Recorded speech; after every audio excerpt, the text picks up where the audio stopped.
ನಮ್ಮ ಕರಾವಳಿ ಬಿಟ್ಟರೆ ಇಲ್ಲಿ ಎಲ್ಲೂ ಕೇಳಲಿಕ್ಕೆ ಸಾಧ್ಯ ಇಲ್ಲ. ನಿಮ್ಗೆ ಆ ಕಡೆ ಸಿಟಿಯಲ್ಲೆಲ್ಲ ಈಗ ಸಾವಿರನು ವಸಂತ ಅಂದರೆ ಎಂತಂದು ಗೊತ್ತಾಗುತ್ತೆ.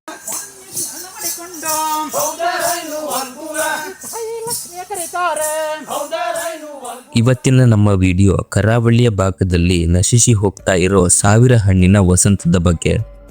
ಮೊದಲಿಗೆ ಈ ಸಾವಿರ ಹಣ್ಣಿನ ವಸಂತ ಏನು ಅಂತ ನೋಡೋದಾದ್ರೆ, ನೀವು ನಾಗಮಂಡಲವನ್ನ ಕೇಳಿರ್ತೀರ. ಅದರಷ್ಟೇ ಪವಿತ್ರವಾದದ್ದು ಈ ಪೂಜೆ. ಪುರಾಣದ ಕಥೆಯನ್ನ ನೋಡೋದಾದ್ರೆ, ಮಹಾವಿಷ್ಣುವಿನ ಬಳಿ ಭಕ್ತಗಣಗಳು ನಮಗೆ ಯಾವುದೇ ಪೂಜೆ ಸಲ್ಲಿಕೆಯಾಗುವುದಿಲ್ಲ ಅಂತ ಕೇಳಿದಾಗ ಮಹಾವಿಷ್ಣುವೇ ತಮ್ಮ ಗಣಗಳ ಬಳಿ ತನಗೆ ಮಾಡೋ ಪೂಜೆಗಿಂತ ಶ್ರೇಷ್ಠವಾದ ಪೂಜೆ ತನ್ನ ಗಣಗಳಿಗೆ ದೊರಕಬೇಕು ಅಂತ ಹೇಳ್ತಾರೆ. ಹಾಗಾಗಿ ಈ ಪೂಜೆಯಲ್ಲಿ 1001 ಹಣ್ಣನ್ನ ನೈವೇದ್ಯವಾಗಿ ಸಲ್ಲಿಸುವುದು ಕಡ್ಡಾಯವಾಗಿರುತ್ತೆ.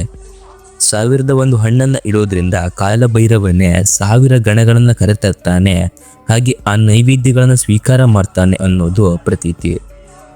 ಈ ನೈವೇದ್ಯ ಪೂಜೆ ನಡೆದ ಮಾರನೇ ದಿನ ದೀನ ವಸಂತ ಅನ್ನುವ ಪೂಜೆಯನ್ನ ನಡೆಸಿದ ನಂತರವಷ್ಟೇ ಚಪ್ಪರವನ್ನ ತೆಗೆಯಲಾಗತ್ತೆ. ಚಪ್ಪರವನ್ನ ಹಾಕುವಲ್ಲಿಯೂ ಕೂಡ ಅದರದ್ದೇ ಆದ ಅಳತೆಯಲ್ಲಿಯೇ ಹಾಕಲಾಗುತ್ತೆ. ಚಪ್ಪರಕ್ಕೆ ಅಡಿಕೆ ಮರ, ಮಾವಿನ ತೋರಣ, ಹಲಸಿನ ಕಾಯಿ, ಬಾಳೆಹಣ್ಣಿನ ಗೊನೆ, ಹಿಂಗಾರದ ಹೂವು ಹೀಗೆ ನೈಸರ್ಗಿಕವಾಗಿ ದೊರಕುವ ವಸ್ತುಗಳಿಂದ ಸಿಂಗಾರಗೊಳಿಸಲಾಗುತ್ತೆ. ಗೃಹ ಪ್ರವೇಶದ ರೀತಿಯೇ ಕಳಶದ ಜೊತೆಗೆ ಮನೆಯನ್ನ ಪ್ರವೇಶ ಮಾಡಲಾಗುತ್ತೆ. ಆ ರಾತ್ರಿ ತುಳಸಿ ಪೂಜೆಯನ್ನ ಕೂಡ ನೆರವೇರಿಸಲಾಗುತ್ತೆ. ಈ ರೀತಿಯ ಒಂದು ವಿಶಿಷ್ಟವಾದ ಕರಾವಳಿ ಭಾಗದ ಕಲೆ ಯಾರ ಕಣ್ಣಿಗೂ ಸಿಗದೆ ಮಾಯವಾಗ್ತಾ ಇರೋದೇ ವಿಪರ್ಯಾಸದ ಸಂಗತಿ. ನೀವೇನಾದ್ರೂ ಈ ವಿಶೇಷವಾದ ಪೂಜೆಯ ಬಗ್ಗೆ ಕೇಳಿದ್ರೆ ಅಥವಾ ನೋಡಿದ್ರೆ ಒಂದು ಕಮೆಂಟ್ ಮೂಲಕ ನಿಮ್ಮ ಅಭಿಪ್ರಾಯವನ್ನ ನಮ್ಮ ಜೊತೆ ಹಂಚಿಕೊಳ್ಳಿ ಅಂತ ಹೇಳ್ತಾ, ಅದೊಂದು ಕಲೆ ಒಂದು ವೇಳೆ ನಶಿಸಿ ಹೋದ್ರೆ ಮುಂದೆ ನಿಮ್ಗೆ ಹೆಕ್ಕಿ ತೆಗಿಲಿಕ್ಕೂ ಆಗೋದಿಲ್ಲ.